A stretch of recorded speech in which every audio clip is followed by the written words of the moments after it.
Welcome to episode 7 of Building a Dark Ride. I'm Jake. It's been 8 months since episode 6, where I gave you an update on the project that I was restarting it after a hiatus. It's been 6 months since I gave a preview of episode 7, featuring kind of the off-road suspension that I added on to the ride vehicle that could potentially allow us to go off-roading into my trails on my property. After a lot of consideration and further thought, I've changed gears once again. It's kind of my thing. It's what I do, right? What I've realized is that going into my woods is not going to work. It's not going to work for a variety of reasons. The main reason is it's just not going to work with this ride vehicle. This one here, she is not designed to go off-road. From a wheel perspective, those are not off-road wheels. And even if I were to, upgrade the wheels to more of a tire, like a, go-kart, golf cart, tractor, whatever, now I'm running into issues with the motors not being able to, either power those wheels appropriately or even fit the wheels appropriately. Not to mention the idea that the casters that are in the front are just, they're not designed to work in trails. I gave it some trial, mostly error, trial and error, mostly error. It's not gonna work. So what we, talked about doing and thought, okay, fine. You know what? A lot of work and energy went into this thing, but maybe this isn't the right vehicle, right? Maybe we need to get a golf cart. Let's just get a golf cart, find one off of Facebook Marketplace for $1,000, rip it apart, use the frame, paint it, do what we got to do, put some new batteries in it, find a way to steer it with a track. And then I realized, man, I've done a lot of work on this thing so far, and I'd be starting over. If I start over at this point, this thing's never going to get finished.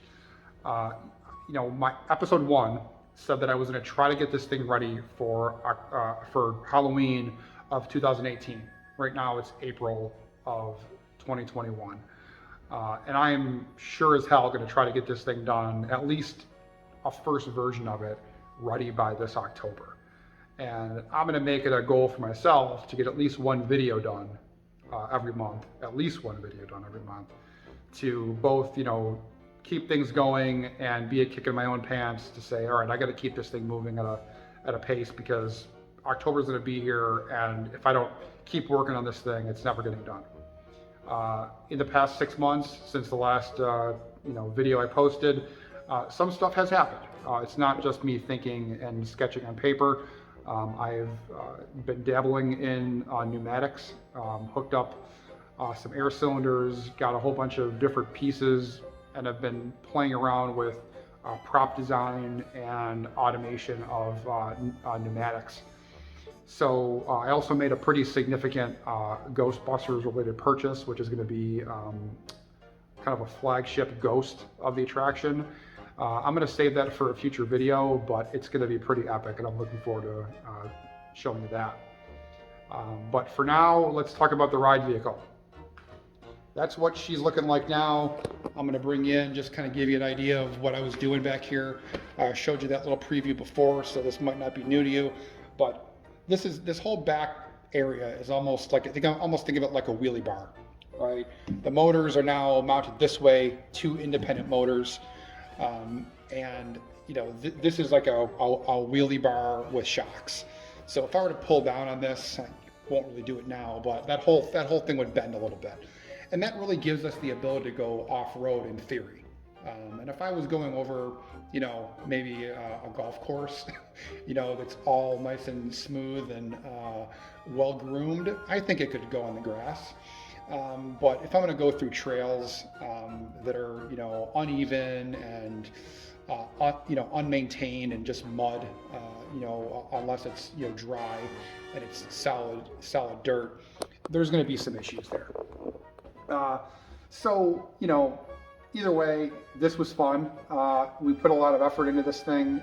We had rigged up this sensor that would go in the front that would sense the distance between the car, the ride vehicle, and the rail.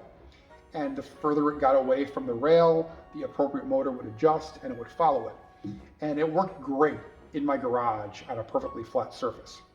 And the second we took it out into the driveway, it wasn't acting the same way. I'm like, what the heck's going on with this thing? It ended up being because the driveway is sloped.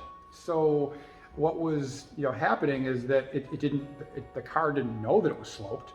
So it was like, essentially just starting to go down the hill. And what could we have fixed that with software? Probably, right? But then that's just a sloped driveway. What about on a trail when there's ruts and there's divots and the wheel gets stuck in a divot? It has to work a little harder to get out of that divot and not overcorrect. It would have just been way too complicated. And hey, if I was in a warehouse somewhere on a perfectly flat concrete pad, that would have been a way to do it, right? But it's not going to work, basically. So here we are, kind of back to square one. Now what do we do with the ride vehicle? There's pretty much two options now. Like if we're not going off-roading, we're not getting a golf cart, we're going to stick with this ride vehicle. We talked in the last episode, episode 6, about how I had concerns about safety, right? This is the garage. Don't mind all the junk in here. I have 4 kids. But even if I were to empty this garage out, it's 25 by 25, roughly 2.5 car garage. If I emptied it out, I can get 8 turns in here without really any room to breathe. That means the car's 3 feet wide, and you would have 6 inches of space between you and the wall.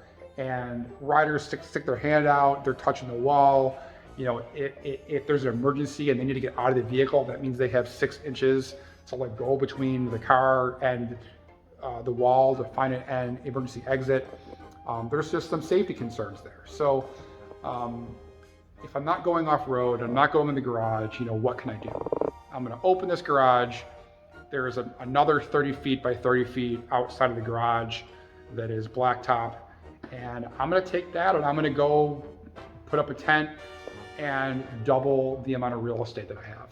So it still might only be 8 turns, but it'll be 8 turns. Maybe I'll do 12 turns, but it'll be with more room. So safety will be brought back into the fold, and I'm going to make sure that I do this in a safe way for the riders and still give myself enough breathing room to conduct that ride the way I want to. And I think that's the way to do it. Plus, not to mention that, I've also built all those curved sections of my track. If I do add 4 more turns, that's only 4 more pieces of track I have to make. Not to mention that, but it'll be a lot more straight sections, which are relatively inexpensive to make. Although with the cost of wood right now, it'll cost me a fortune. But hopefully that corrects itself by the time I need to make any more track and put up plywood walls. So now I have to decide, do I go with the transaxle, which has made some guest appearances in other episodes, or do I go with the original design, which had the rubber tires that would grip the rail? That's kind of the decision point that I'm at now. I'm leaning towards gripping the rail because it's what worked initially, and with a little bit more attention, I think I could probably get that working pretty well. It worked really well for Don O'Neill and his original design that he did for a couple years in a row. And that's a proven model. The other option would be to go with the transaxle, which is what Adrenaline Attractions does with their Mystic Motel. Again, a proven way to do it. I have a couple options that I'm weighing right now. I don't have a decision yet. But it's definitely one of the things that's on my radar to fix. So that's where I'm at. That's how things are going. Have some work to do. Have some more stuff to show you with the ghosts and animatronics that I'm working on. Going to try to get one video produced every month now until October as we march towards October. and it's been a lot of fun. So thanks for sticking with me. I know that these posts are far and few between. I know I have a bunch of subscribers that are really interested in this project. It's really cool that there's people that care about it. It's been a big part of my life for the past few years, more than a few years, I guess. And I'm really anxious to get this thing to finished, or at least what I'll call the MVP, which is I work in software. MVP means minimally viable product. What is the smallest possible thing that you can build that allows you to achieve value? And for me, I just got to get kids into this car and around the track and make it an enjoyable experience. Even if that means I do it without the gun, even if that means I do it without any animatronics, right? Maybe I just have static props and some sound effects. I know I can do better than that, but I really have to lower my expectations for what the first version of this thing entails so that I can actually achieve it. Because I don't practice what I preach. All day long at work, I'm talking about building a small thing we can deliver, and I need to do that here. I need to practice what I do for a living in this own project. So we're going to get something for this October. Unless something really tragic happens between now and then, I think we'll be able to achieve that this year. So thanks for watching. Stay tuned. More to come.